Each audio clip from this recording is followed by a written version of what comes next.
Muy buenas noches y bienvenidos a Así Somos. Chicos, qué rico verlos, ¿ah? Un día lunes, ¿cómo está el ánimo? Bien, mejor. Bueno, yo estuve fuera de Chile, así que logré hacer un paréntesis. Viene renovado entonces. Vengo renovado precisamente porque eran temáticas renovadoras precisamente. Qué suerte, Nos mandan muchos saludos. Pero muchos saludos de muchos países del mundo. Gracias por el programa que hacemos desde hace tiempo, por la forma en que tratamos los temas actualmente y mucho cariño para todo el país, como les decía, desde muchas naciones del planeta. Qué buena. Cristian Pino, ¿cómo está? Bien, sorprendido con esta nueva diagramación. Esta nueva estructura de programa. Como que estamos dando examen. Estamos innovando. ¿Te gusta? La pizarra. Me gusta. Toma en fila. Veo una pizarra, de uno en uno, vamos a ir saliendo. Veo una pizarra, me da miedo, no sé. Ahora te voy a explicar. ¿Nos sacarán el pizarrón? Ahora te voy a explicar. ¿Sabes por qué esa pizarra? Porque en un ratito más va a estar acá Sergio Verdugo, abogado constitucionalista, que nos va a explicar en fácil qué significa todo esto de la nueva Constitución. Bueno, entretenido. Eso en segunditos más. Pero ahora la verdad es que entre incertidumbre y preocupación están todos los que viven en la quinta región. Alerta roja por 5 focos activos que están en este instante. Más de 3.000 hectáreas consumidas por el fuego. ¿Qué está ocurriendo, la Madrid? Cuéntanos todo. Lamentablemente ya estamos llegando a una época del año en la cual comienza a cambiar la temperatura. Por lo cual también comienza algo que lamentablemente podemos llamar la temporada de incendios. Claro. Generalmente desde a partir de noviembre hasta más o menos marzo se pueden ir provocando distintos focos incendiarios. En este caso es en la quinta región. Veíamos durante el fin de semana en bastantes imágenes de Valparaíso distintos sectores aledaños al puerto que se han visto afectados. Ahí estamos viendo las imágenes, los apoyos por estas llamas que hasta el momento, como decías tú, Eva Gómez, son 5 focos y de estos 5 focos importantes solamente uno está bajo control. Ya. Para comenzar a conversar respecto a esto y a ver la difícil situación que se está viviendo en la quinta región, tenemos el siguiente titular, mira. Incendios en Valparaíso, más de 3.000 hectáreas consumidas, 3 viviendas destruidas y 6 damnificados. Esta es la información que entrega la ONEMI. Como decíamos, hasta el momento se mantiene la alerta roja por la situación que se vive en la región de Valparaíso. Me parece que más allá del momento político y social que se esté viviendo actualmente en nuestro país, no podemos sacarle tampoco el ojo a los incendios con los que nos vamos a tener que enfrentar durante el verano. Hay una muy buena ecuación que siempre conversamos en el programa, que era este 30-30-30, Salfate. Exacto. Que tiene que ver directamente con las condiciones del viento, las condiciones del sol. ¿Y cuál es la tercera? Y los 30 grados de temperatura, eso. 30 nudos de viento y 30 de humedad. Exacto.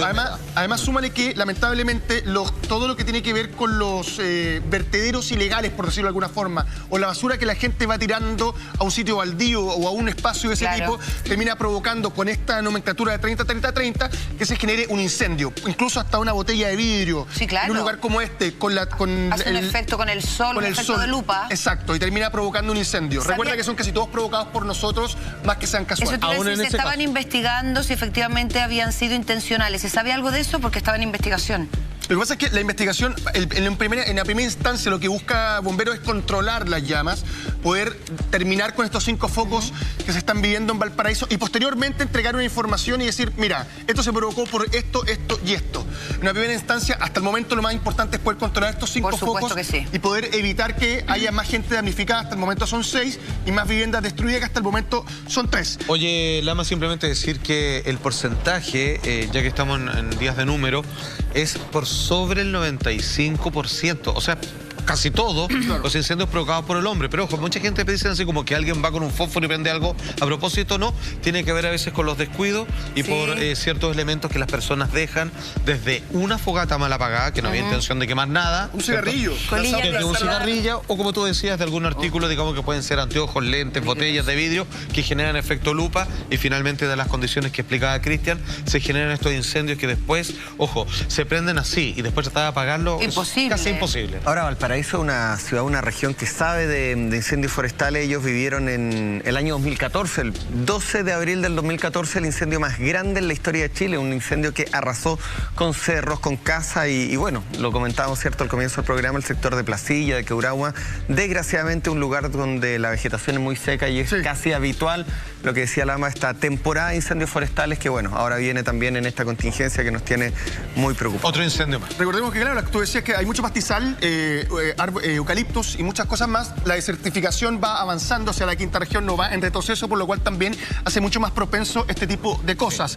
La CONAF entregó que los siguientes son los lugares que se han visto más afectados actualmente con incendios.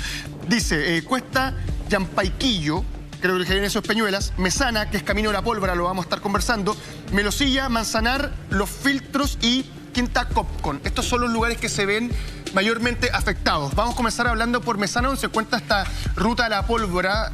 Ha mantenido a las autoridades en vilo.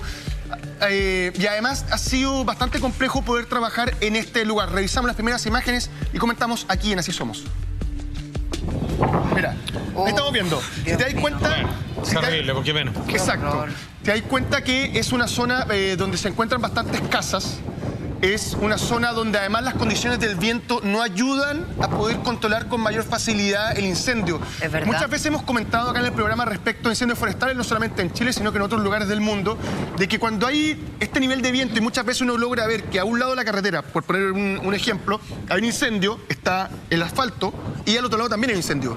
El viento ayuda a que vayan volando ciertas esquilas y las llamas logren saltar de un lado a otro, siendo mucho más difícil controlar la situación. Y eso es lo que lamentablemente se logró vivir este fin de semana en todo lo que es esta zona, esto específicamente Mesana. Y si no recuerdo mal, justo uniéndome a las palabras de Cristian, en el 2012, que efectivamente... 2014, que efectivamente vivió esta situación tan dramática. Justamente una de las razones por las que iban creciendo los focos eran por el viento, po. Sí, porque de repente aparecían 15 focos nuevos de incendio y decíamos, ¿de a dónde? Incluso todo el mundo súper preocupado porque pensábamos que había intencionalidad o que había que la gente estaba siendo descuidada, pero no, era el viento que llevaba Valparaíso, Eva, tiene una geografía con estas quebradas que hace que el viento entre muy fuerte. Kena, ¿tú querías decir algo? Sí, efectivamente. Yo estaba leyendo que se hablaba de vientos de 40 kilómetros por hora y que se dirigían hacia Laguna Verde y por eso estaban tratando de controlarlo, pero efectivamente la geografía, el viento y además si hablamos también de todo el tema de la sequía que estamos enfrentando como país, se pone cada vez más complejo. Sí, a mí me parece que el tema del agua es a tomar en cuenta. Fue un año bastante seco, por lo cual tampoco... Además, suma la dificultad que tiene bomberos al enfrentarse a los cerros. Si fuera un lugar llano, posiblemente el control del fuego o de los focos sería mucho más simple. El hecho de la geografía que tienen los cerros, específicamente la zona que estamos viendo el video anteriormente de Mesana, hace más complejo el trabajo de ellos. Súmale además la necesidad de tener no poca cantidad de agua para poder combatir el incendio en este momento. Y tomando en cuenta que fue un año en el cual, lo han dicho muchas autoridades, hemos tenido cierta crisis hídrica. Total. Mira, acá estamos viendo distintos registros. Este es desde un helicóptero, donde podemos ver claramente dónde se encuentra el mayor foco del incendio que afectó durante el fin de semana a toda la quinta región. Y esto es específicamente muy cerca de muchos hogares. Yo creo que ahí es donde se pone la mayor intención del trabajo de bomberos. Evitar que haya gente que termine damnificada y termine perdiendo de vidas, digamos. Porque efectivamente al estar ahí puede agarrar tu casa, el fuego y poder haber personas que no solo puedan fallecer en esta situación, sino que además enfermedades respiratorias, quemaduras. Absolutamente. Y hay que entender que más allá, digamos, de las imágenes que no pueden ser más categóricas y gráficas respecto a lo que está pasando y que ya algo que se repite año a año, ojo, tremendo para las personas que han perdido sus casas, para los 6 damnificados, digamos, producto de esta situación, pero dentro de todo hay que entender de que pudo haber sido peor y todas las condiciones, digamos, para combatir estos eventos, ya con cierta práctica, con cierto expertise, se trata de generar la menor cantidad de pérdidas, sobre todo lo que tiene que ver en vida humana, que no hay nada que lamentar por el momento. Aparte que estamos viendo las imágenes del humo, que es bastante espeso, y que en lugares donde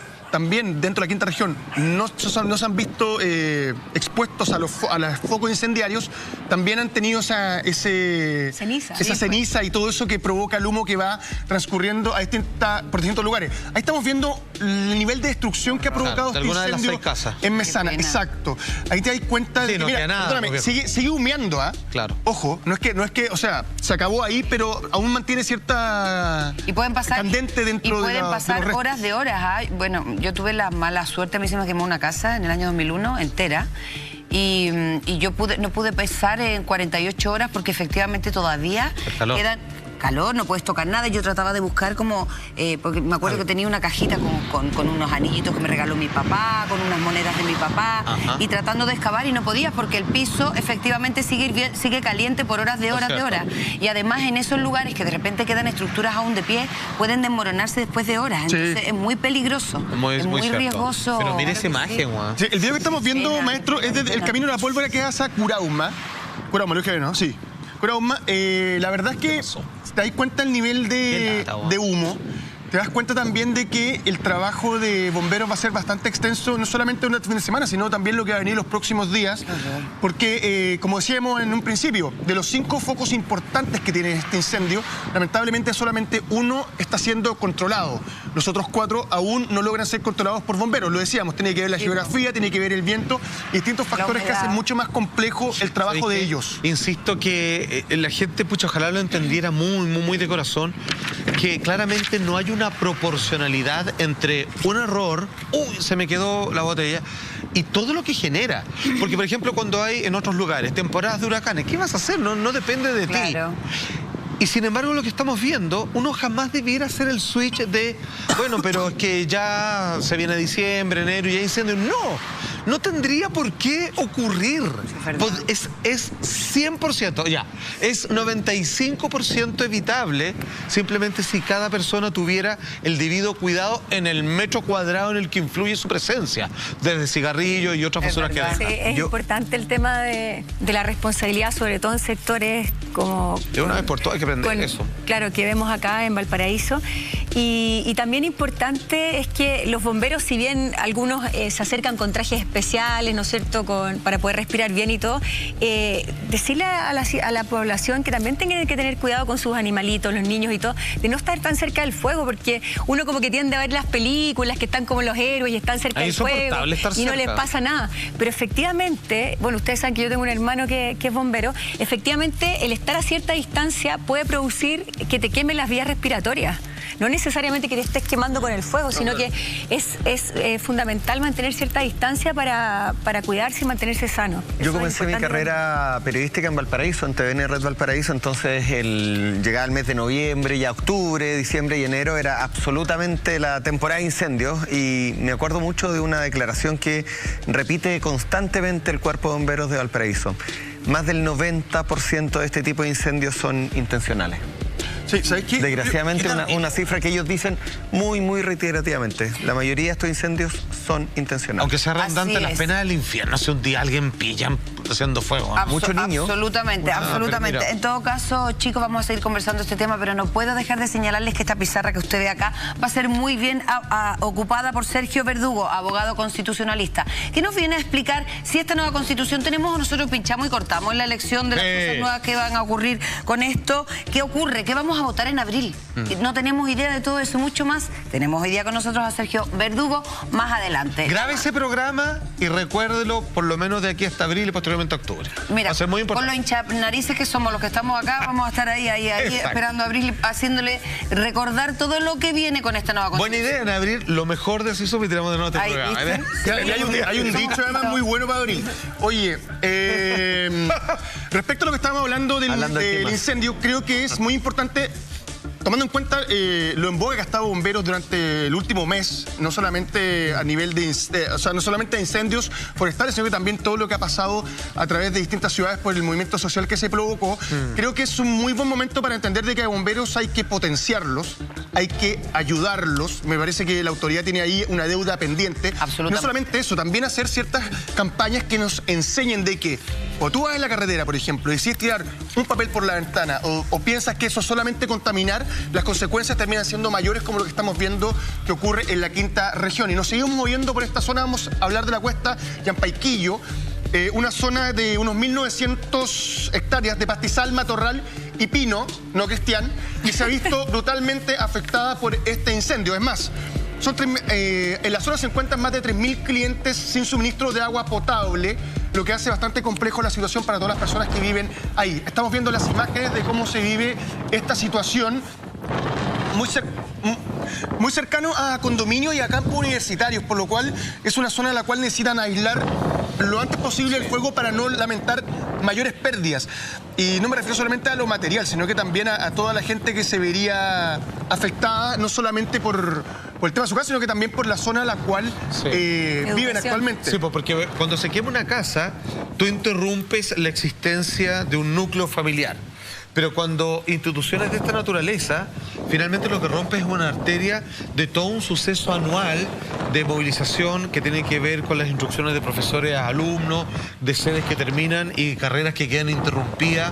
O sea, finalmente un incendio no es que quema algo, sino que finalmente destruye un sistema de flujo de vida que apoya el progreso, que apoya la instrucción personal y un montón de otras cosas. O sea, no es solamente que el fuego come pasto, sino que destruye posibilidades de una situación de normalización, de cómo sigue funcionando de aquí al resto del año, y si se quema algo como eso, de aquí a 5 años más, por ejemplo. Claro que no, sí, no cuesta además, mucho volver a parar. Además, normalmente, como tú bien dices, como lo que destruye esos procesos son difíciles y lentos de restaurar, de volver a la normalidad. Entonces no es que se quemó una casa, se quemó una universidad, se quemó una zona como esa y al día siguiente se apagó el fuego y terminó la situación. Claro, la comunidad siempre se va a ver afectada y le va a volver a funcionar. Y además a largo plazo, no es cortoplacista la situación. Entonces la verdad es que las consecuencias desgraciadamente son largas y tediosas. Entonces hay que tener ojo con eso. Y me quiero sumar a las palabras tuyas de bombero. Yo creo que en un país como este, donde vemos desde el año 2014 incendios siempre todos los veranos, a mí se me parte el corazón cuando veo que una institución tan valiosa, tan valorada, ojo, en la última encuesta apareció como una de las instituciones más confiables para los chilenos, 10 puntos. Tengan que estar pidiendo plata en los semáforos. El gobierno de alguna forma debería auspiciarlo con sus uniformes, con sus gastos, con sus costos, y empezar a tirarle el respeto que ellos se han ganado, porque se los han ganado. 9,3 de 10. 9,3. Sí. El otro 0,7 yo creo que fue las otras instituciones de picado que no votaron a favor. Puede ser, maestro. De bomberos. No se me ocurre otra idea. Mira, estamos viendo las imágenes del helicóptero que tiene la CONAF, que tiene la capacidad de ir a atacar el incendio desde el aire y ese como... iba a decir vaso, pero no lo digo solamente por la distancia. Contenedor, vaso, fue un fin de semana muy intenso. Un Thunderbird. Claro, el contenedor logra llevar unos 10.000 litros de agua, con lo cual hace bastante ayuda en el caso de poder combatir el incendio cuando en muchas ocasiones bomberos, y tomando en cuenta más la geografía, es difícil llegar al foco mismo, al centro mismo, y vas tratando de ir apaciguándolo por las laderas, por los lados. Sin embargo, el hecho de contar con este helicóptero que se llama Chinook ayuda a poder atacar directamente el foco y posiblemente generar que las llamas sean controladas en un menor tiempo. Hay que tomar en cuenta algo que no es menor. En un evento de esta categoría, en Valparaíso, con alerta roja, con 5 focos que están bastante descontrolados, solamente uno ha sido domado por los bomberos, me parece que el tiempo es primordial. Y ganar tiempo en esta situación es mucho más importante que la lucha misma. Sí, claro. Porque el tiempo va provocando, y entre mayor tiempo, que las llamas se expandan más y tengamos imágenes como las que estamos viendo a continuación. ¿Tú sabes lo que donde un condominio se puede ver brutalmente afectado y toda esa comunidad terminar perdiendo el flujo, como hablábamos anteriormente, de su rutina? Simplemente un ejercicio de proyección. La imagen que estábamos viendo anteriormente, las personas que vivían en esas casas, cuando por la ventana ven eso, o sea, el nivel de estrés sumado a todo. Mira, eso, por ejemplo, la persona que vive ahí al fondo y que está viendo esto, debe ser de una monstruosidad psicológica, digamos, todo lo que se te viene abajo, todo ese ejercicio de posibilidades que empieza a ser tu motor cerebral para ver así como que en donde no es nada bueno, digamos. No, es horrible. Lo encuentro bravo, así como en términos de calidad de vida humana, digamos. Debes sentir como impotencia de no poder hacer algo tu casa, porque se te viene una estampidencia. Claro, independiente de la infraestructura y todo eso, la casa representa tu nido. Entonces debe ser súper fuerte perder ese nido. Hay cosas que se recuperan, me imagino. Memoria, los recuerdos, sillones, las fotos, las ecografías de los niños. Pero las fotografías... O sea, para mí fue una pérdida emocional, además de física de la casa, que si bien es tu nido, hay cosas que son irrecuperables. Irrecuperables. Es muy duro, es una situación muy dura. Y además explicárselo a los niños. ¿Cómo le cuentas a los niños que ahora ya no tenemos dónde vivir, no tenemos un techo? Súper complicado. Yo les voy a decir quizás algo que va a parecer tonto, pero no deja de ser. En el incendio del 2014, mucha gente perdió ropa, perdió muebles, porque quedaron impregnados con este humo, este aroma. Entonces, claro, camas, ropa de cama, ropa... Claro. O sea, fue absolutamente no solamente Aunque no se la queme. pérdida de material. Ya. Es verdad. Ahora, hablábamos en un Vale. principio de que durante el fin de semana la gente que visitó la quinta región o que vive en ella, al interior principalmente, veía y sentía como el humo estaba en el aire, tomando en cuenta los vientos que habían. Pues bien, así se veía desde la comuna, o sea, desde Casablanca. No. Para que te hagáis una idea, no es que esté nublado, te dais cuenta que en la imagen cuando va hacia la derecha, Sí. se logra ver que el cielo estaba bastante celeste. Ese era el nivel de contaminación que provocó el peligroso. humo del incendio en distintos lugares dentro de la quinta región. Qué barbaridad. Parecía que está nublado, si te das cuenta. Totalmente. Llega a Parece como ser- una tormenta de arena. Sí. La persona que hace el registro todos y todo, eso está lejos de ser algo poco nocivo. Eso es... O sea, en otros lugares, digamos, donde también se producen incendios en temporadas específicas, como Australia, California, hay procesos de tratamiento específicos para estos casos, Sí. donde la persona es considerada que entra en un circuito de enfermedades que en un periodo relativamente pronto se le van a comenzar a manifestar, pero que necesita desde procesos de quelación, un montón Sí. de cosas. O sea, Imagínate los queda pulmones, afectado sí, bravo, claro. pero fuertemente por un periodo largo, digamos. Sí, nos falta un poco como de... Así como tenemos cultura sísmica, como entender mucho mejor si está ahí en un incendio. Por ejemplo, la persona que hizo este registro se lo agradecemos porque podemos mostrarlo hoy día en el programa, pero también esa persona tiene que tener claro que se está exponiendo y está exponiendo sus vías respiratorias a algo que no hoy, no mañana, no pasado, pero en algún minuto le puede traer algún tipo de consecuencia. Hay que tener mucho cuidado, como decía María Eugenia. Tampoco hay que acercarse mucho porque tú piensas que al estar a cierta distancia en incendio haciendo un registro no va a pasar nada, pero sin embargo te puedes terminar quemando tus vías respiratorias al estar cerca de ahí. Y tremendo punto tener más cultura, porque efectivamente acá ocurren incendios, eso es un hecho. En esta fecha. Tienen que estar ahí porque son sus hogares, ¿cómo protegerse? Si a lo mejor usar una mascarilla que inhiba que entre directamente a lo mejor la toxicidad, porque el aire en suspensión va a quedar de ese color varios días, ¿cómo proteger a los niños? Exacto. Es muy cierto lo que acaba de decir la Ma. Es una opinión personal de alguien que siempre tuvo la intención de ser bombero, jamás lo hice. Nos movemos hacia Melosilla, así cuando era chico, siempre fue mi Pero primera... nunca es tarde. Eso te faltó, ¿viste? Yo ya estoy tarde en todo. Yo creo que ya no corre ya. En eso soy contigo. Maestro, ya tengo todo quemado por dentro. No, maestro. Melosilla, nos movilizamos. Hay 1.100 hectáreas de pastizal, matorral y eucalipto. Estamos viendo las imágenes. Esta es la comuna de Casablanca y Valparaíso. Pero yo creo que la imagen lo dice Mira, todo. Es muy complejo hacer un comentario respecto a lo que estamos viendo. Yo también, insisto, agradecemos a las personas que hicieron todo este tipo de registros que también ayudan a muchas instituciones a entender hacia dónde también movilizarse, porque cuando un incendio está descontrolado, que es la situación que vivimos durante el fin de semana, este tipo de cosas te ayudan a saber muy bien por dónde tratar de acercarte y poder combatir las llamas. Me parece que las pérdidas van a ser bastante complejas a nivel de lo poco que queda. Hablábamos un poco de la certificación, los pastizales, los bosques de pino, no de Cristian, sino de la planta. Entonces, me parece, del árbol, perdón, me parece bastante compleja la Cuidado con situación. prende mucho el pino. Prende mucho el piso, digamos las cosas como son. Un problema. La imagen yo creo que lo hice por sí solo. Además, te das cuenta el nivel de la columna y lo grueso del humo, lo que termina demostrando de que lo que habíamos en Casablanca, por ejemplo, la humadera, va a durar bastantes días y en la misma quinta región, que me parece que es lo más complejo. Nos movilizamos hacia el Manzanar. Acá hay 28 hectáreas de pastizal, matorral y arbolado nativo en la comuna de Uy, por Quillota. favor. Y ahí el sol no ayuda en nada. No, el sol no ayuda en nada. Hay mucha agricultura en la zona, por lo cual las pérdidas no solamente van directamente ligadas a ciertas zonas, sino que además van ligadas al bolsillo directamente de algunas Sí, personas es que tienen puesta ahí su capital. Sí, y no solo eso, hay que entender de que al perderse zona agrícola, se pierde algo de lo cual hoy en día no nos podemos dar un lujo. La digamos, tierra. que son las tierras que son cultivables, Claro, el con lo caro que está, con los abastecimientos, con lo costoso que está la vida, que en algún momento estos podrían ser, digamos, las fuentes de alimentación de no solo a nivel industrial, de una gran cantidad de personas. Entonces, está rudo, digamos. Yo bueno, no soy experto en la materia, pero cabe suponer siempre que deben haber pequeños gestos para, entendiendo que es inevitable que haya incendios en estas temporadas, Claro. es de reducir estos daños. Que uno podría evitar.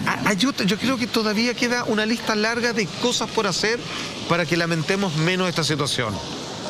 Qué fuerte las Exactamente. imágenes, de verdad. Tenemos otra imagen de esta misma zona del Manzanar. Ahí estamos viendo lo que hemos hablado durante estos últimos 20 minutos, que son las tremendas columnas de humo que finalmente terminan tapando todo el cielo de la quinta región, principalmente hacia el interior. Una zona que se ha visto bastante afectada. Se mantienen los focos hasta el día de hoy. Esto comenzó el día sábado. Y se mantiene la alerta roja, que me parece que es muy importante. Yo prefiero en este tipo de casos mantener la alerta roja, aunque posiblemente hayan bajado los focos y esté controlado el incendio, a sacarla apenas ves que hay una pequeña mejoría. Sí. Creo que es mejor ser grave en este tipo de situaciones que ser prevenidos en lugar de mantener la alerta, estarla moviendo, que algún minuto hoy día se habló respecto a eso. Esperamos de no tener que seguir informando esta semana respecto a lo que ha vivido la quinta región. La verdad es una situación muy compleja. Recordemos que hay bastante crisis hídrica a la cual nos vamos a tener que enfrentar este verano, por lo cual le mandamos un abrazo fuerte a la gente, a los damnificados que hay, la gente que perdió su vivienda, y a esperar de que Bomberos logre hacer lo que ha hecho durante todo este último tiempo, ser capaces de luchar y vencer los incendios forestales, Seba Gómez. Así es, y quiero destacar además lo que decía Salfate. Yo creo que hay acciones que uno sabe que puede evitar, y una de esas es, de verdad, si van a hacer un asado, tratar de no dejar vidrios a la vista, no botar cigarro, de repente en la ventanilla en el auto, todo ese tipo de acciones que uno hace ligeramente, ojo, sin intención alguna, podrían generar una situación como esta. Así que yo creo que la autorregulación y el autocuidado... Pequeños gestos que evitan desastres. Pequeños gestos que evitan desastres, tal cual. Y bueno, nosotros hoy día, usted dirá que la pizarra, ¿quién va a dibujar? Malos para el dibujo, malazo. Pero ¿sabe quién es bueno para contarnos, explicarnos qué pasa con la nueva Constitución? Sergio Verdugo, abogado constitucionalista. Adelante, Él Sergio. sí, pues maestro, sí. Un aplauso. Porque además ya vamos a sacar el jugo. ¿Cómo estás? Bien, ¿cómo estás tú? Bien, nerviosa con esto. Hola. Esperanzada, me imagino que todos un poco esperanzados, curiosos. Tenemos muchas preguntas también. ¿Qué es esto? ¿Qué pasa en abril? Cuéntanos todo. ¿Qué vamos a votar? ¿Qué significa este nuevo acuerdo entre el gobierno y los diferentes partidos políticos? Expláyate, Sergio. Mira, hubo un acuerdo para definir un proceso constituyente para reemplazar la Constitución actual. El acuerdo regula hartos detalles, pero la verdad es que hay otros detalles que no están todavía regulados. ¿Ya? Y para complementar esas reglas que todavía falta acordar, se decidió establecer una comisión técnica, que va a estar integrada de forma paritaria por la oposición y por el gobierno. Y ellos van a acordar todos los detalles. Por ejemplo, no sabemos cuál es el número final de personas que van a integrar la convención. Cosas así que son muy, muy importantes. Por eso el acuerdo político, si bien es un avance, es bien importante, todavía no podemos cantar victoria. Todavía falta establecer estos pasos previos. Ahora, cabe entender de que hubo un hecho histórico y nunca podría verse de otra manera cuando el pasado 15 de noviembre, finalmente, y haciendo una pausa a las diferencias políticas de todos los partidos, o la gran mayoría de ellos al menos, deciden colocarse de acuerdo para generar esto que hoy día se conoce por la paz y la nueva Constitución. Ahí están las firmas, hasta las 2 de la mañana, y después de largos procesos de discusión, finalmente logran colocar la rúbrica en esto que, como decíamos, histórico, que echa al suelo completamente la Constitución del 80, cuestionada entre tantas cosas, pero de partida por el simbolismo que, siendo escrita en dictadura, hoy parten desde una hoja en blanco. Pues bien, queremos partir precisamente con este ejercicio para que tú, querido amigo, Sergio Verdugo, experto en la materia, nos explique, pero a modo tremendamente didáctico, de qué es lo que va a ocurrir y, como bien decía Eva, cuál es nuestra injerencia como ciudadanos, los que salimos a la calle, los que exigimos un estado de equidad, es por qué proceso vamos a transcurrir y cuáles son nuestras responsabilidades al respecto. Entonces, primero, ¿cómo se desarrolla este proceso? Con el plebiscito de entrada que se inicia a partir de abril del próximo año, no queda tanto, año 2020. Tenemos la primera gráfica, señor director, cuando quiera. Plebiscito abril 2020. Aquí hay dos preguntas que usted va a tener que decidir, y con su puño y letra, con su lapicito, marcará ante dos preguntas. ¿Quiere usted, lo primero, una nueva Constitución? ¿Aprueba o rechaza? Y lo segundo, ¿qué tipo de órgano constitucional debería redactar la nueva Constitución? ¿Convención mixta constitucional o convención constitucional? La primera es muy sencilla, ¿no? Es, ¿queremos que haya una nueva Constitución o no? Y esa Constitución es de cero. Agarramos, usted, esta es la que conoce, la que se vendía a 4.000 pesos hasta el día de hoy con mucho éxito en los kioscos. Olvídese, agarre Y también la pueden descargar de forma gratuita en la página web de la Biblioteca del Congreso. ¿Y siempre fue así? Buen dato, buen dato. Ah, pero notable. bcn.cl, la página web de la Biblioteca del Congreso, ahí está el PDF, la pueden Y la descargo y la subrayo yo, digamos, y puedo cuestionar una serie de cosas. Ok, entonces la primera. Pero la segunda pregunta no es tan simple porque mucha gente en su casa se preguntará, ¿cuáles son las opciones que me está dando? ¿Cuáles son? Ok, ¿cuáles son estas dos opciones que tenemos en la segunda alternativa? Mira, todavía hay que darle mucho más contenido a esto. Lo que sabemos es que la convención mixta va a estar compuesta, la mitad de ellos por legisladores, o sea, actuales parlamentarios. Actualmente en oficio, pero todavía no sabemos cómo se van a elegir entre ellos. Pero son del grupo de ya conocidos. O sea, son aquellos que elegimos hace 2 años atrás en las elecciones. O sea, y entre ellos se van a tener que poner de acuerdo. Lo que están vigentes. 25 años, o sea... Claro. Y la otra mitad va a ser por un grupo de personas que van a ser electas. Y sabemos que el sistema electoral va a ser parecido al de la Cámara de Diputados, pero todavía no sabemos los detalles. No sabemos, porque como no sabemos cuál va a ser el número completo, no sabemos si va a operar de la misma forma. Si tú tienes un número más alto, tú puedes tener más distritos con listas más grandes. O sea, todos esos detalles electorales son muy importantes. No sabemos, por ejemplo, si las leyes de financiamiento de la política hoy día van a regir o se van a alterar. Y hay muchas cosas que todavía no conocemos, y esos detalles son clave. Ya, a ver, mira, para ir zanjando un poco y entendiendo así punto por punto esta conversación, Sergio, te hago la siguiente pregunta. Pasemos inmediatamente del primer cuestionamiento de esta papeleta que nos van a pasar, porque cuando dice, ¿usted quiere o no una nueva constitución, rechazo o aprueba? Yo creo que lo que va a ocurrir ahí está más o menos claro. Se va a aprobar eso. Haciendo, digamos, una hipótesis, yo creo que, pero que hay una alta posibilidad. O sea, yo creo que muy pocas personas, a menos que usted me quiera corregir de sopetón, o también Cristian, o cualquiera de nosotros, de que la gente diga, no, quedémonos con la que está, digamos, que siempre ha funcionado tan bien. ¿Estamos todos claros ahí o...? Mira, en general los procesos constituyentes toman legitimidad durante la marcha. O sea, si los partidos políticos, a través del acuerdo complementario que van a tener que hacer con la comisión técnica, no son capaces de generar confianza en la ciudadanía, la pregunta sobre el plebiscito de una nueva constitución se puede transformar en un plebiscito sobre el acuerdo. Y no sé, es posible que sea interpretado así. Ahora, yo estoy de acuerdo contigo, lo más probable es que la opción que gane sea la... Partamos de cero. Exactamente. Con otro y todo lo demás. Ya, ahora vamos a la compleja. Esto es lo que la gente tiene que entender muy bien. Hay dos posibilidades de que quienes redacten esta nueva constitución esté compuesta por algunas personas que ya hoy día dentro del mundo de la política ya están en oficio porque están todavía en su proceso, digamos, para los cuales fueron elegidos democráticamente, y personas, digamos, que hoy día están exigiendo una renovación. O la otra alternativa es que dejemos fuera a los políticos y la hacemos entre personas completamente nuevas que tienen algo que aportar al respecto. Una vez más, la convención mixta constitucional es integrada en partes iguales, o sea, 50-50, por un número aún a determinar de cómo se constituye este 100%, por miembros electos, hoy en oficio, para el efecto, y parlamentarios, ¿cierto?, en ejercicio. Y convención constitucional, sus integrantes serán electos íntegramente, así también de cero, para estos efectos, y la elección, ya sabemos, se va a realizar, obviamente, en octubre del 2020. Digamos las cosas como son. Convención constitucional es asamblea constituyente. Sí. Se le cambia el nombre. Lo que pasa es que un nombre poco impopular en estos momentos. Esa es la verdad. Yo tenía muchas dudas. Al principio yo decía, bueno, a los congresistas, a los parlamentarios, nosotros les dimos voluntariamente la potestad de legislar. Que ellos legislen la Constitución en lo que era el Congreso Constituyente. Y después pensando dije, no, porque esta gente lleva 6, 7 años sacando leyes, tienen que ver la ley del agua, el presupuesto, y es mucho mejor poner a personas, ciudadanos, abogados constitucionalistas, representantes de los diferentes mundos de Chile, a sentarlos durante 9 meses, que va a ser el plazo original, con una prórroga de 3, máximo 1 año, que estén, cierto, 100% dedicados a crear esta nueva Constitución. Pero Convención Constitucional, digamos las cosas como son, no sé si estás de acuerdo, es Asamblea Constituyente. Mira, yo creo que aquí los nombres importan menos que el contenido, el procedimiento mismo.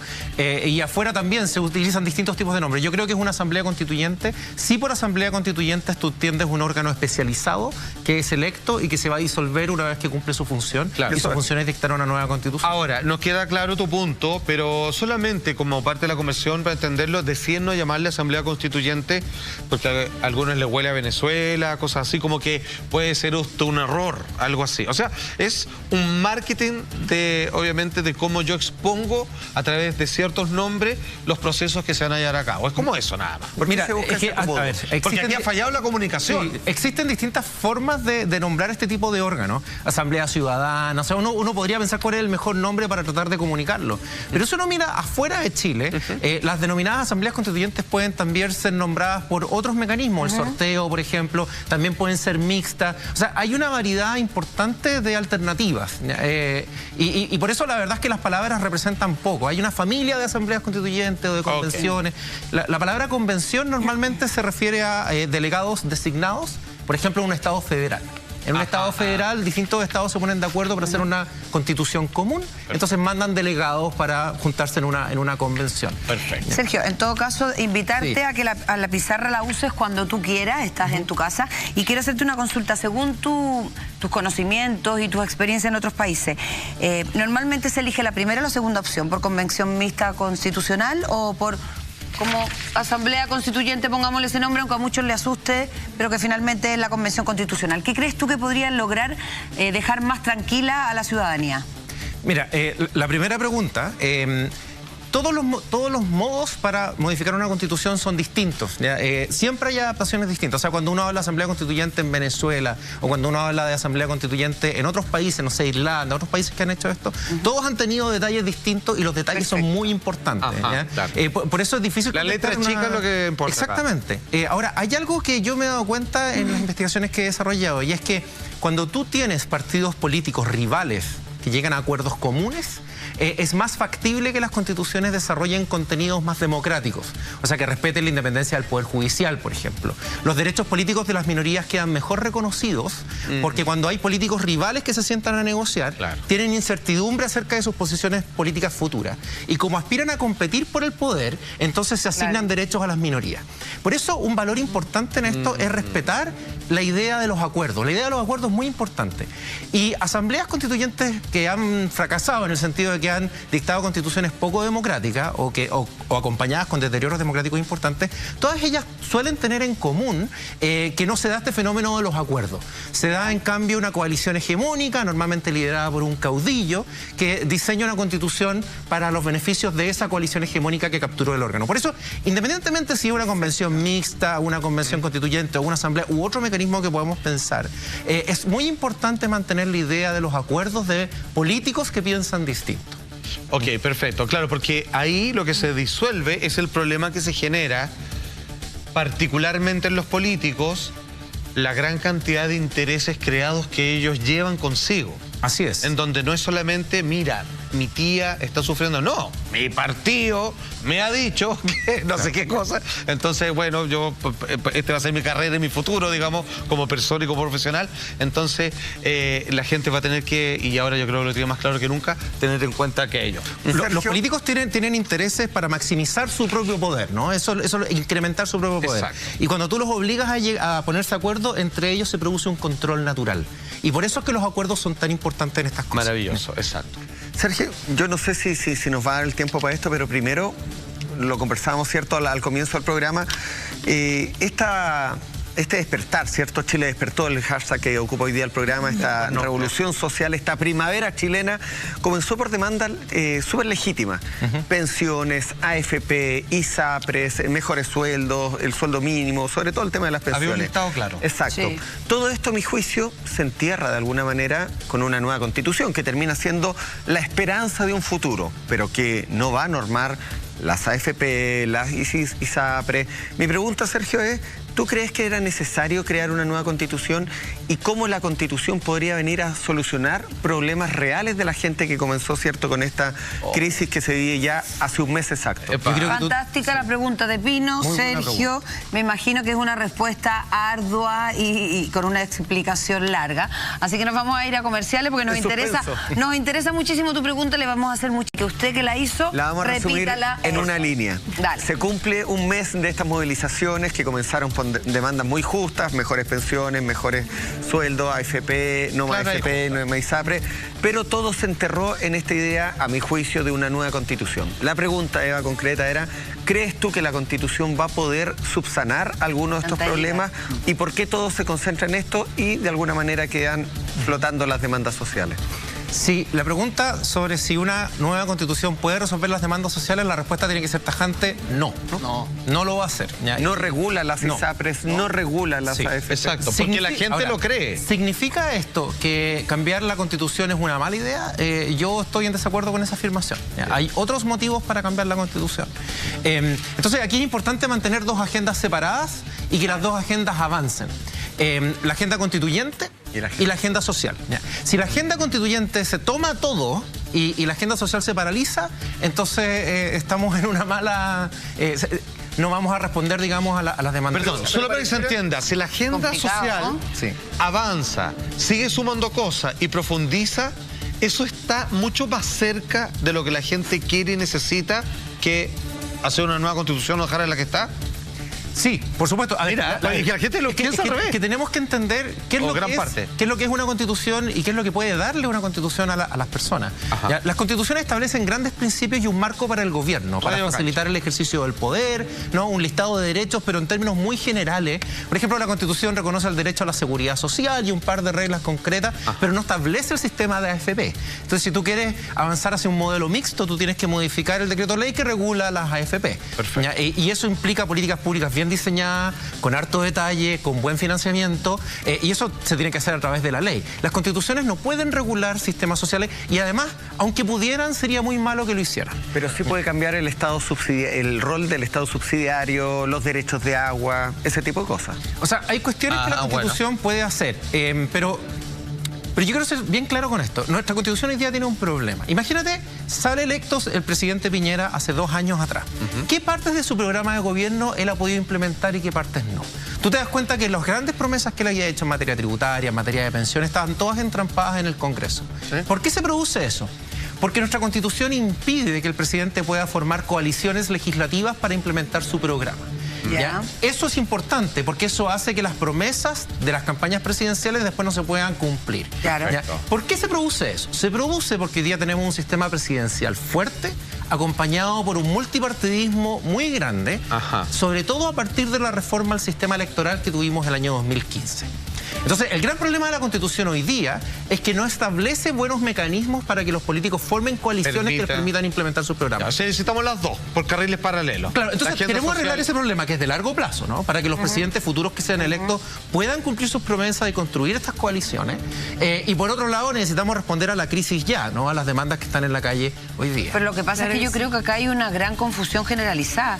Yo creo que hoy día esta creación o este acuerdo para una nueva constitución, siento que alivia a mucha gente pensando que desde ese lado pueden venir las respuestas o soluciones a las demandas sociales. Entonces es una trampa, entre comillas, en la que nos estamos metiendo solos. Eva, es muy importante no jugar con las expectativas de la población. Porque si tú crees que la Constitución va a resolver esos problemas, te vas a frustrar enormemente. Lo que pasa es que es muy bueno como son los políticos, para hacer que te mueven una mano, pero la otra están realmente muñequeando. Ganando tiempo. Claro, ganando tiempo. Me parece que nos va a tener hablando esto hasta abril. Y los problemas reales de las personas van a seguir existiendo. Van a seguir existiendo porque créeme que nadie, ni Piñera, ni ningún tipo de presidente va a poder cambiar la AFP y la ISAPRES de un día para otro. Por lo que significan y por también lo que significan para la economía chilena. Nunca van a decir que son tremendos bastones de cómo se hacen las cosas en Chile. Sin embargo, nadie las puede llegar y modificar. El negocio es muy bueno, por algo esas personas se dedican a hacer ese tipo de negocio. Entonces me parece que distraernos un buen rato, vamos a estar aprendiendo respecto a la Asamblea Constituyente, a cómo tiene que ser la Constitución, a revisar nuestra Constitución, que pasó a ser el libro más vendido de Chile. Entonces vamos a estar durante unos buenos meses dedicados solamente a conversar eso. Y creo que lo que decía Sergio es real. Esto tiene que ir en paralelo. Tiene que haber un grupo que se dedique a trabajar en los temas sociales que le importan a los ciudadanos y otro grupo a ver cómo se va a realizar este cambio de la Constitución, que a mí me parece que es importante, sí, pero también me parece que no es bueno tapar el sol con un dedo y no es bueno que las personas piensen que porque esto va a cambiar su expectativa y la forma en la que vive día a día. Ahora, también las constituciones tienen un valor simbólico. O sea, no solamente son normas jurídicas superiores que definen las reglas fundamentales en cómo se organiza el poder. Tener una constitución que divide a los chilenos y que ha sido desacreditada a través de todos estos años por todas las críticas que ha recibido es una mala noticia. Las constituciones debieran unir a la población, debieran ser un fruto de un pacto de todos. Es un paraguas, sí, para todos. Exactamente, pero por eso es importante precisar que este valor simbólico que la Constitución puede cumplir y que hoy día no está cumpliendo es una buena razón para que haya un acuerdo político para cambiarla. ¿Ya? Ahora, eso puede, y ese valor simbólico se va a plasmar en un conjunto de principios. Cristian mencionaba si el Estado subsidiario va a estar o no, podemos agregar el principio de solidaridad, no todos estos grandes principios pueden estar ahí y tienen un valor simbólico y muy importante, pero en el texto, ya para hacer políticas públicas que puedan corregir los problemas concretos que están en la calle, tenemos que en las leyes, depositar nuestras fichas en la agenda social. Agradecemos muchísimo esa claridad porque efectivamente yo creo que el tema de las expectativas es importante y sobre todo en momentos como este. Exactamente. Ahora, entendamos lo siguiente, que tiene que ver con el sistema de elecciones, porque aquí es lo que nos compete, que es como, ya, ok, logramos algo y yo quiero participar y quiero hacerlo esta vez de la mejor manera con la responsabilidad más grande que voy a tener en tanto tiempo a la hora de elegir quiénes redactan, y siendo que todavía no está considerado de qué manera se va a redactar esta nueva constitución. Atención con el siguiente escrito, porque aquí es donde comenzamos a entender los procesos de cómo se construye este nuevo paraguas o constitución que alberga, digamos, el rayado de canchas de cómo operan los poderes dentro de un país. La elección de los miembros de ambas instancias, sea un mixto o constituyente, se va a realizar en octubre del 2020. O sea, en abril es para que tú digas, ¿nueva constitución? Sí, por ejemplo. Mixta o tate, mixta. Ok. Octubre del 2020. Entonces dijeron, ya, la gente votó en abril. Simultáneamente con las elecciones municipales. Vas a tener una sábana de alternativas y cosas para votar. Convenientemente, ya empezamos a entender algunas cosas. Ya, esto se va a realizar en octubre del 2020, ¿cierto? En un año más aproximadamente. Conjuntamente con elecciones regionales y municipales, como decía Sergio, bajo sufragio universal con el mismo sistema electoral que rige para diputados. Y le tengo una pregunta de inmediato, y esto es algo que a mí me preocupa. Ok, supongo que fue mixto. Entonces están los políticos, digamos, los que están dentro de las redes, los mismos de siempre, y otras personas como un inspector de colegio, la señora Juanita, cualquiera de los que estamos acá, en fin, ¿cierto? Algunos con mejor conocimiento en esta expertise. ¿Qué pasa con el sistema? Mira la pregunta que le voy a hacer. Que rige la publicidad que yo puedo hacer en términos de campaña, así como elige a Pepito, que él sí sabe lo que le hace falta a tu barrio. ¿Como la campaña? Claro, y que si detrás de eso no va a haber un político así como, ya, vecino, usted nos pone... Por favor, ¿cómo se regula eso de cuando yo tengo que votar y digo, ¿y por quién voto si no conozco a nadie? ¿Cómo se reglamenta eso? Mira, hoy día tenemos un conjunto de leyes que regulan las elecciones y regulan muchos detalles de las elecciones que podrían eventualmente ser aplicadas, pero el acuerdo político no define si se van a aplicar esas normas. Yo creo que estas son cosas que va a tener que definir la comisión técnica, no se pero sabe son ni cosas muy importantes. No se sabe el financiamiento, claro. Y no se sabe... Bueno, ¿Y cuántos son? Cuando hay elecciones en un sistema proporcional, uno sabe que los partidos políticos van a cumplir un rol importante porque van a haber alianzas para la conformación de listas. Después tenemos que definir si uno es independiente y quiere presentarse, cuántas firmas tiene que reunir, digamos. O sea, todos estos detalles no están claros todavía. Y hay otra cosa que todavía no está clara y que a mí me parece muy importante. ¿Cuál es? Que es los parlamentarios que dejen de cumplir su función de parlamentario para sumarse a la convención constituyente, ya sea a la mixta o a la otra, porque van de candidato, van a dejar de cumplir su función de parlamentario. Sí. ¿Quién los va a reemplazar? Es una buena pregunta, ¿no? Y que han suspendido por lo menos por un año, ¿no? Claro, no, tienen que abandonar su cargo, tienen que dejar su cargo. Sí. Pasan a ser constituyentes. Y como el Congreso va a tener que seguir avanzando con la agenda social, esos cargos no pueden quedar vacantes, ¿ya? Nuestra Constitución hoy día establece un mecanismo para reemplazar a los parlamentarios.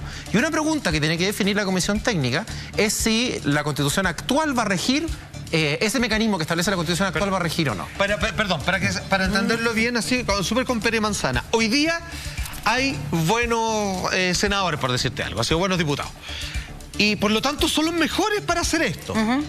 Pero para hacer esto voy a tener que sacar a los mejores, mira, para que se entienda nomás, y voy a tener que dejar a los peores, siguiendo con este trabajo que sigue pendiente. Entonces, es bien delicado la elección de ellos, que son los mejores preparados para estos efectos, pero que finalmente dejó no a los mejores siguiendo en el trabajo. Yo acá tengo el Congreso, ¿no? Ajá. El Congreso Nacional. Ya. Y acá voy a tener funcionando a una convención, que va a ser la convención mixta o la convención... Ya. Perfecto.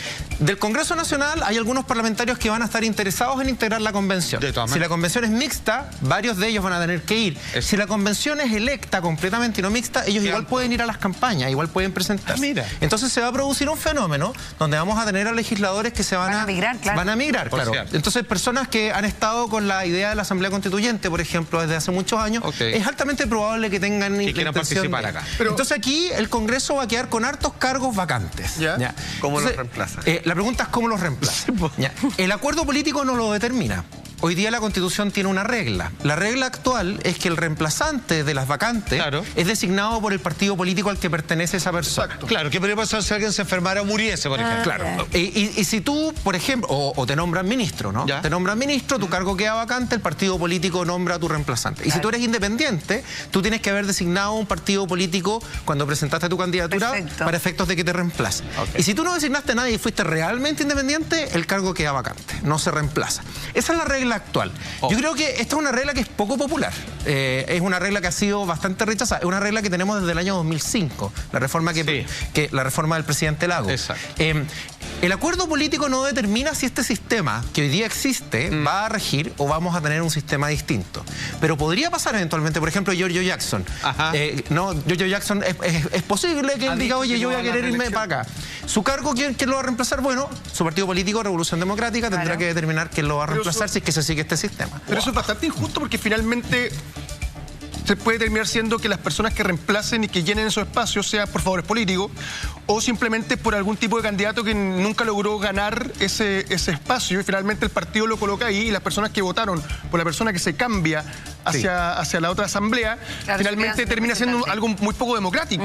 Me parece que lo ideal sería que el mismo votante y la misma persona que eligió al que se va a cambiar tenga cierta injerencia en que ese puesto sea usado por alguien que sea idóneo a los intereses del votante. Ahora, podríamos haber optado por distintos mecanismos. El acuerdo podría haber determinado que los legisladores no integren la convención también, para que no se produzca este problema, digamos. Ahora, si es que se da, si un diputado o un senador pasa a ser constituyente en esta convención mixta constitucional, ¿qué pasa con el asambleísta, por ejemplo, tú, Lama? Tú eres una persona con sensibilidad social, comunicadora. Hay gente que pueden decir, ¿sabes qué? A mí me gustaría que Lama me representara para que diera algunos puntos de la Constitución. Representa a Charlie, por lo menos. Exacto, por cualquier persona.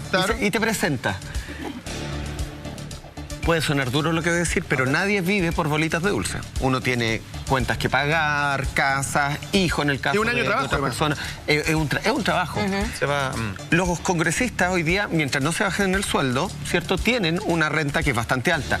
Los asambleístas, ¿qué renta van a tener?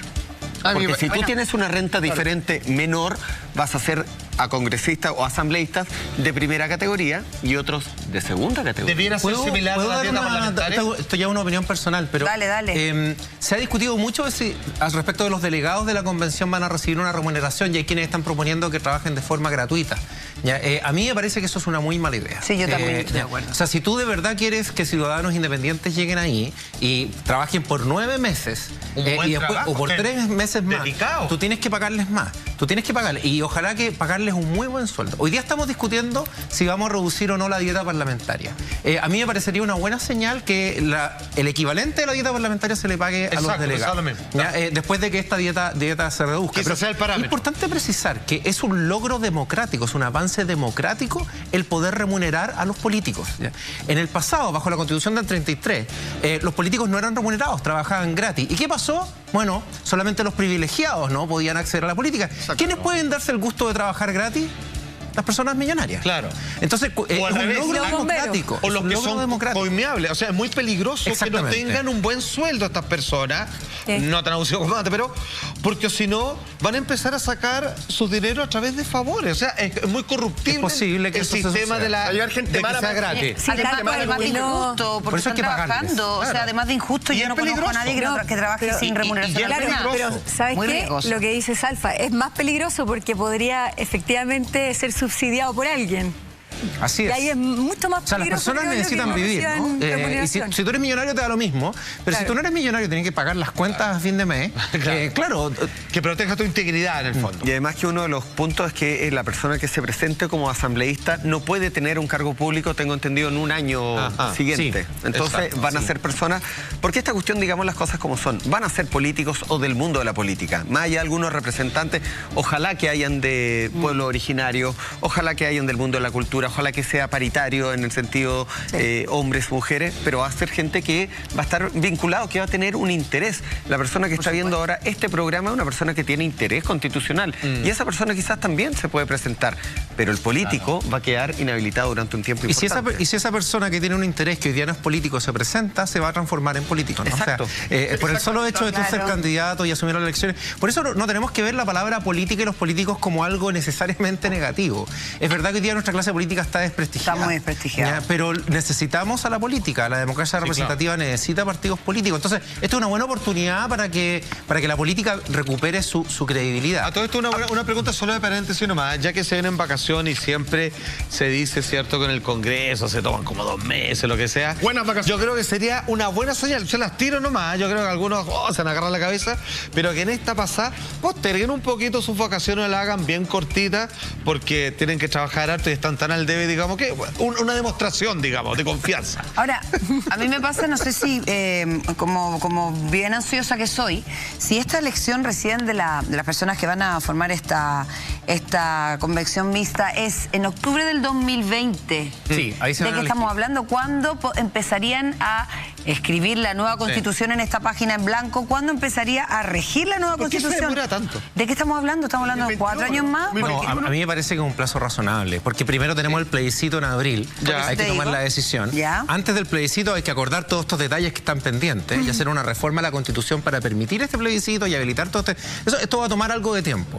Y después tenemos un plazo para hacer campaña, ¿no? Después del plebiscito de abril hasta octubre, donde vamos a tener una discusión acerca de los contenidos, porque las campañas son eso, ¿no? Son una discusión acerca de los contenidos. Claro. ¿Quién va a financiar esa campaña? Es una muy buena pregunta. El acuerdo no lo es. Ya, pero eso, es que eso es lo que le preguntaba, que hay que definirlo. Y pregunta, la olla. Por ejemplo, en tu expertise, la cantidad de personas que van a constituir esta asamblea, ya sea o mixta, constituyente, ¿de cuánto más o menos estamos hablando? Vale decir que en octubre, cuando lo elijamos, vamos a tener que elegir entre 500 personas, o sea, ¿de cuántas personas yo tengo que enterarme de que tengo que entender quiénes son para votar correctamente? Es que depende cómo estén organizados los distritos. Por ejemplo, en Colombia, cuando hicieron la Asamblea Constituyente y dictaron la Constitución del 91, hubo un distrito nacional y eligieron a un poco más de 70 personas.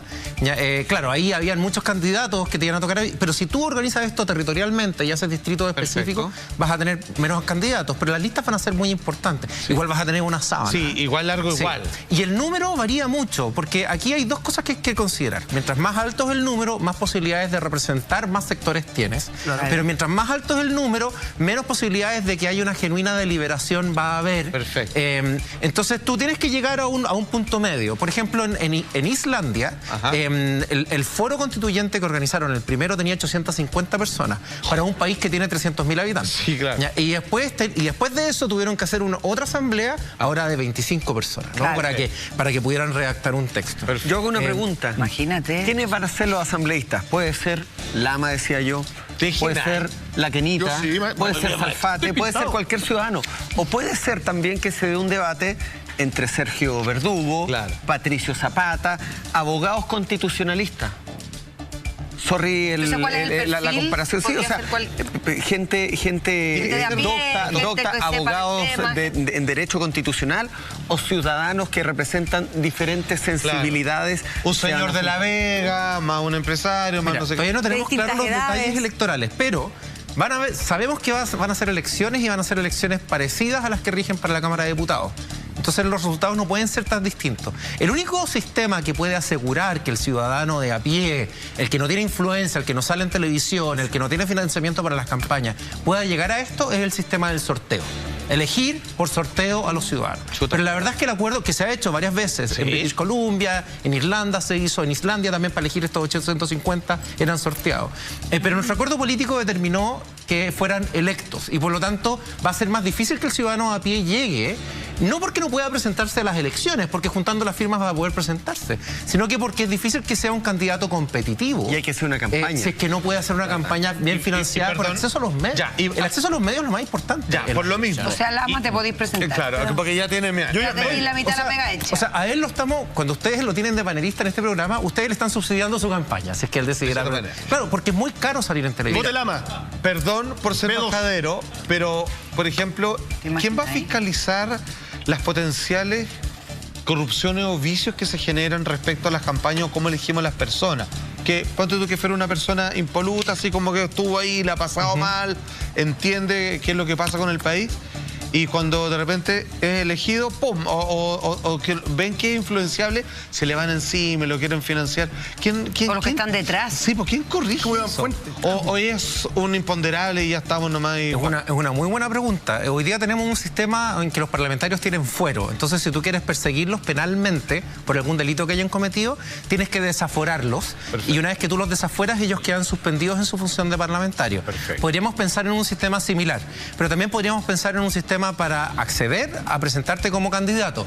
Ya podríamos, por ejemplo, determinar que tu ciudadanía no esté suspendida, que tu derecho de sufragio esté ahí. No, si tú cometiste un delito, por ejemplo, con pena aflictiva, tu ciudadanía va a estar suspendida. Tú no debieras poder presentarte como candidato, independientemente de que tengas derecho a sufragio. ¿Hay algo complejo respecto a presentar o que participen ciudadanos comunes? No voy a poner de ejemplo a mí mismo porque me parece muy malo, pero me parece ninguno de ustedes son ciudadanos comunes para esto. Claro, pero todos ustedes tienen acceso a la televisión. O cualquier tipo de ciudadano, me parece que es muy malo porque finalmente la política, o los políticos nuestros, que son bastante vivarachos, por ser muy buena onda, como lo quiero decir, al ver que la clase política está bastante manchada, que se vive reclamando son los mismos de siempre, van a tomar a esa persona, al ver que un medio de comunicación o cualquier tipo de persona le está dando publicidad, le parece que es un buen candidato, lo van a tomar, le van a hablar al oído, le van a plantear todo lo que conlleva trabajar en política y finalmente van a seguir las mismas ideas antiguas de siempre con caras nuevas. Y me parece que eso va a ser algo bastante complejo porque nuestros políticos, al estar manchados, hay un montón que llevan 25, 30 años metidos ahí, que la gente no tiene ninguna credibilidad en ellos, pero sus ideas son las que quieren mantener en el tiempo y finalmente con caras nuevas va a ser mucho más fácil poder hacerlo. Créeme que muchos de los que participen en este tipo de asamblea constituyente, posteriormente en el tiempo, van a terminar siendo candidatos a algo. Me vaya a matar, pero yo creo que hay que hacer un acto de fe nomás. No te puedo matar. Porque es que no te queda otra, no tenéis cómo fiscalizar eso. Yo pondría un requisito, quizás que el asambleísta nunca haya tenido un cargo público. Y ahí tú tienes una ventana de aire nuevo. Y te voy a poner un ejemplo, Lama, de un pescador de Aysén, que movilizó a toda una región con las protestas. Se llamaba Iván Fuentes y ocupaba una chaqueta. Acuérdate que pasó con él. Un pescador, ¿cierto? De veras. Lo agarraron, le dijeron, venga para acá. Oye, qué bueno usted, ¿ah? Terminó en el Congreso, terminó con muchos problemas, trató después de repostularse en la Florida y ahora está nuevamente en Aysén, olvidado por todos los que le dijeron... Venga, cayó en el juego político, cayó en entender de que porque los políticos buscan un rostro o una cara que logre entregar cierta credibilidad y finalmente con esa credibilidad quieren jugar con la gente, pero con las mismas ideas de antaño, y eso me parece que es muy malo. Pero Sergio, que eso es imposible, ¿no? Porque cada persona que decida formar parte de esa instancia, digamos, tiene atrás una ideología política que lo avala y que lo condiciona, digamos. Que ese mismo partido político puede decir, ¿sabes qué? Yo te ayudo a financiar tu campaña. Entonces, obviamente, uno es uno de sus consecuencias. Es imposible que alguien llegue, como tú dices, fresquito, como si fuera una yuya sacada del horno, y acá yo no tengo nada que me... Es imposible. mantenga así, además. Y que se mantenga así. Es que toda esta discusión se debe al descrédito que hoy día tiene nuestra clase política. Es verdad. Ya, pero una democracia sana no debiera tener este nivel de descrédito. No debiéramos... Entonces, hoy día tenemos que recuperar la política. El discurso antipolítica es el mismo discurso que usan los dictadores. Ya, por eso hay que tener mucho cuidado con esto. La política tiene que recuperar su sitial, tenemos que fortalecer nuestro sistema de partidos políticos. Sí. Y por eso hay que darle una oportunidad, ya sea al sistema o a los ciudadanos nuevos que entren o a los legisladores actuales que quieran participar, de recuperar esa credibilidad durante este proceso constituyente. Es un acto de fe. Sí, es un acto de fe. Y al final la ciudadanía con el plebiscito ratificatorio podrá evaluar si le tomó confianza al proceso mientras este proceso se dio o no. Excelente. Agradezco tus palabras porque finalmente es mucho peor, digamos, si queda desarmado todo un sistema. Simplemente hay que recuperar las confianzas y que hagan la pega, y varios partieron pidiendo perdón y se agradece. Esto es importante. Ya, piden una nueva constitución. Las personas que la van a redactar. Aparece la constitución y dicen, ¡oh! quedó terrible, ¿qué hacemos? Es obviamente el plebiscito de salida. Atención con lo siguiente, porque esto es ¿qué pasa si no nos gusta lo que quedó escrito? Una vez redactada la nueva Carta Fundamental por el órgano constituyente, que puede ser total o mixto, esta será sometida a un plebiscito ratificatorio. Esta votación se realizará bajo sufragio universal obligatorio, en donde decimos, nos gustó cómo quedó, felicitaciones y todos nos abrazamos, o, ¿saben qué? La rechazamos. Tenemos que hacer otra o cámbiale aquí o allá. ¿Cómo funciona eso? A ver, si es que se rechaza la nueva Constitución, va a seguir rigiendo la Constitución que tenemos hoy día vigente. Claro. Y si el órgano constituyente, ya sea convención mixta, convención electa, no es capaz de producir los acuerdos necesarios para sacar un texto nuevo, tampoco vamos a poder reemplazar la Constitución de... Espera, si no nos gusta... Ahí quedó la historia y nos quedamos con las que estamos, pero no es que hacemos otra. El punto número 7, no sé si lo tienen en la pantalla, pero el punto número 7 del acuerdo. Perfecto. El punto número 7 del acuerdo establece que la Constitución actual quedará derogada una vez que se publique la Constitución nueva. Por lo tanto, mientras no se publique la Constitución nueva, la Constitución actual va a seguir funcionando, exactamente. Si es que el plebiscito ratificatorio, si es que en ese plebiscito gana el no, no vamos a tener Constitución nueva. Si es que el órgano constituyente no es capaz de producir los acuerdos necesarios para sacar un documento nuevo, va a seguir, no va a haber Constitución nueva. Y si no hay Constitución nueva, no se deroga la Constitución previa. ¿Y en qué fecha más o menos, yo estoy preocupado con los tiempos, en qué fecha más o menos estaría, Sergio, siendo este plebiscito aprobatorio? El de salida. Claro, porque efectivamente si recién en octubre estábamos hablando... No lo sabemos todavía. Lo que sí sabemos es que en octubre son las elecciones. Claro. No sabemos exactamente la fecha en la cual va a comenzar a regir la convención, pero me imagino que va a ser poco después de las elecciones. Y sabemos que van a ser 9 meses que se pueden prorrogar por 3 meses más. Un año. O sea, uno debiera estar pensando que esto debiera terminar 2022. antes del cambio de mando del presidente Piñera al nuevo presidente que salga electo. Uno debiera estar pensando más o menos en esa fecha. 2022-2021. Claro, en marzo del 2022 es la entrega mando, probablemente después de las elecciones presidenciales. Ahora, es súper importante, solamente, Kenita, destacar, chicos, que esta es una oportunidad histórica donde por primera vez en la historia, en una constitución, es el pueblo de Chile que decide en un régimen democrático si es que cambia o no cambia la constitución en su mecanismo, en su forma. Aprovechemos eso también. Sí, totalmente de acuerdo con Cristian que hay que aprovecharlo al máximo esa oportunidad. Y te quería preguntar finalmente, entonces, para la gente que nos está mirando en su casa, porque se habló de que estaban pidiendo que votaran los mayores de 14 años, después se dijeron que no iban a poder votar los menores de 20 años por un tema de los datos, qué sé yo. Finalmente, ¿es 18 años y el voto es obligatorio? Mira, el acuerdo no dice nada respecto de la edad. Entonces, si es que siguen rigiendo las reglas que hoy día pueden operar por defecto, tendrían que ser los mayores de 18. Claro. O sea, solamente los ciudadanos. Salvo que eso se modifique. Podría modificarse. La Comisión Técnica podría acordar una modificación. ¿Por qué decían mayores de 20, Sergio? No, yo no escuché... Sí, mi hijo también me dijo, mamá, no va a poder votar en la nueva Constitución. ¿Por qué me dijo? ¿Por qué es mayores de 20? Yo eso la verdad no lo había escuchado. Es porque queda el padrón antiguo, el padrón del 2017. Ah, perfecto. Sí, tenían un tema. ¿Y finalmente se va a hacer obligatorio el voto? ¿O lo que el acuerdo determina es, en los dos plebiscitos, en el primer plebiscito no dice nada, y en el plebiscito de salida dice que va a ser obligatorio. Perfecto. El de salida, ahora, perfecto. Podrían pactar que sea obligatorio también para el de entrada y para las elecciones de la Asamblea de la Convención Constituyente. Podrían pactarlo. Pero el acuerdo hoy día no lo determina. Sergio, en esto encarecidamente te pedimos ayuda porque no todo el mundo logra entenderlo perfectamente, que tiene que ver con el asunto del quórum. Mira, tenemos el siguiente texto donde dice que el órgano constituyente las personas elegidas para la nueva Constitución deberá aprobar las normas y el reglamento de votación actualmente vigente de las mismas por un quórum de 2/3 de sus miembros en ejercicio. Se habla de un 66, digamos, contra un 34%, algunos hablan de 67, todo lo demás. ¿Nos puede explicar este famoso sexto punto en qué consiste y que si esto es bueno, es malo, es más complicado al punto que lo paraliza o es la mejor opción? Yo creo que es la mejor opción. Yo creo que es una regla saludable que esto sea hecho por supermayorías, 2/3, y no por mayoría simple como debiera operar normalmente para las leyes. Porque cuando discutimos la Constitución estamos discutiendo las reglas fundamentales de la organización del poder. Y por lo tanto tienen que tener una legitimidad importante en el sistema y deben tener grandes consensos. Por eso se dice que las constituciones son pactos entre mayorías y minorías. Ahora, lo relevante de la regla de los 2/3 es que todos los sectores que tengan 1/3 más 1 van a poder vetarlo, ya sea un sector de la izquierda o un sector de la derecha. Y como todos esos sectores tienen derecho a veto, van a tener que ponerse de acuerdo.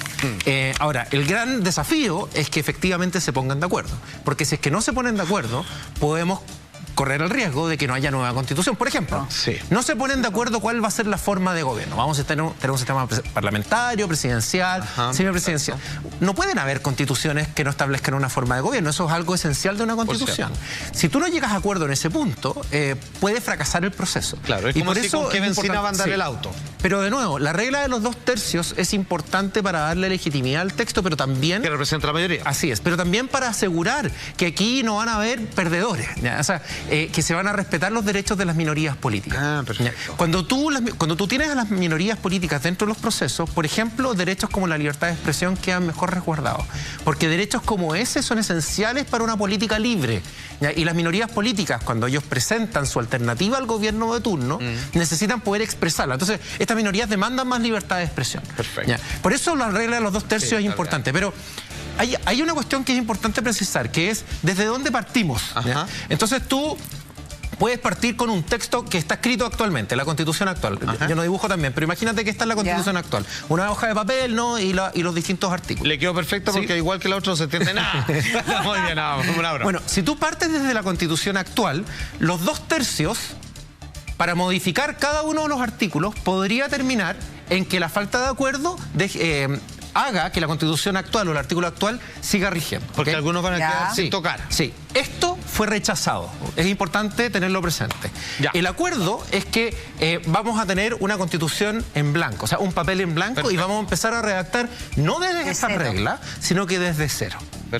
Y por lo tanto, los 2/3 no van a funcionar para hacer que prevalezca la regla vigente, sino que van a funcionar para que para que todas las facciones relevantes dentro de la convención puedan influir en el desarrollo del texto final. Cada punto nuevo por sí mismo va a tener que ser aprobado por este número mayoritario y completamente fresquito, y no como, oye, pero este era bueno. No. Redactado de tú pensás que era bueno, plantéalo ahora porque vamos a partir de cero. Es mucho trabajo. Es mucho trabajo. Sí, esto es de todos los días. A todo esto, digamos, están obligados a cumplir un horario también, así como todos acá a las 9 de la mañana hasta las 12 de la noche. Mira, vamos a tener que definir un montón de detalles. Vamos a tener que hacer una comisión para estudiar el Poder Judicial, una comisión para estudiar el Congreso, ¿no? Ahí los abogados constitucionalistas, yo creo que no debiéramos nosotros ser los delegados, yo creo que nosotros debiéramos asesorar en estas comisiones. Y al igual que el Congreso, que nos falte, no así como, oye, de todos estos meses este gallo vino 10 días, güey. Fin de semana largo, maestro. Así, a los hijos de... El tema del sueldo no era menor. Yo soy una persona, no tengo hijos, tengo gran parte de mi vida, ¿cierto? El auto, la vivienda, todo pagado. O sea, por poco dinero uno podría participar en eso, pero no se da tanto. ¿Qué pasa en el caso, por ejemplo, de una persona que es como uno, un ciudadano de calle, y empieza... ¿Cuál es el rol del Tribunal Constitucional en torno a los vetos del Poder Legislativo? Es complicado. Sí, pobre. Y va a haber que estudiar mucho. Y si le dicen, no, si esta persona va a ganar poco, por lo tanto puede seguir con un segundo trabajo, o sea, yo voy a estar, no sé, pues entre mis clases de actualidad y todo, y viendo la Constitución, en qué horario. Se puede dar cualquier cosa. Este gallo tiene la tremenda deuda y en 3 meses más probable que lo quieran embargar, pero el gallo es súper apto, pero ¿qué va a pasar cuando le vengan estas cosas encima? Claro, bueno, en realidad da completamente para todo. Si te lo tomáis con la seriedad que hay que tomárselo, la verdad es que además de pega, es una gran responsabilidad que va a llevar un estudio, un conocimiento a lo mejor de materias que hasta ahora no tenían por qué manejar así. Entonces la verdad es que efectivamente yo estoy de acuerdo con que tienen que tener un salario que avale y que justifique todo el esfuerzo, el trabajo y la responsabilidad que implica. Que no solamente sea digno, sino que sea extraordinario. Mira, haciendo política es ficción y yéndonos hacia el futuro. Cuando ya nos pusimos de acuerdo, así está constituido, digamos, de quienes van a volver a redactar esta nueva constitución, ya nos gustó, después la aprobamos, ya se vi. Estamos cerca de marzo del año 2022. Y antes a eso, poquito antes, habremos votado por el nuevo presidente que va a tomar esto, ¿cierto? Eso, por favor, quiero que me lo explique el escenario de esos 4 meses antes. ¿Con qué tenemos que tener cuidado? ¿Por qué tipo de presidente votamos? ¿Qué tipo de populismos van a surgir ahí? Yo, que aprobé la nueva constitución que va a salir en 2 meses más, me dan la bienvenida. ¿Con qué tenemos que tener cuidado de todo el enjambre de cosas y manipulaciones que se van a dar en los meses previos? Yo creo que lo más importante es tener cuidado con coaliciones políticas lideradas por caudillos que puedan querer tomarse el proceso. No sé si eso se va a producir, no lo sé, pero si se llegará a producir, hay que tener cuidado con eso, hay que tener cuidado. Los procesos constituyentes, para que no deterioren las democracias, tienen que producir constituciones democráticas, ¿ya? Y las constituciones democráticas necesitan asegurar la competencia en el poder, la posibilidad de que exista alternancia. Por ejemplo, si es que viene una regla del tipo, los presidentes van a poder ser reelectos las veces que quieran, tenemos que tener cuidado. ¿Ya? ¿Por qué? Porque tenemos que hacer prevalecer la idea de que haya alternancia en el poder y que está asegurada que la oposición va a tener... Pregúntenle a Evo Morales cómo le fue cuando modifica la Constitución. Pregúntenle a Colombia cuando Álvaro Uribe también modifica la Constitución para él seguir en el poder. Aquí podríamos seguir dando la corrupción. Hay una lista larga de ejemplos. Bueno, nuestras cámaras o los mismos alcaldes en este país. Podrían como que tú hiciste carrera de alcalde. ¿Tú que estudiaste? Alcalde. Soy alcalde hace 30 años. Mira.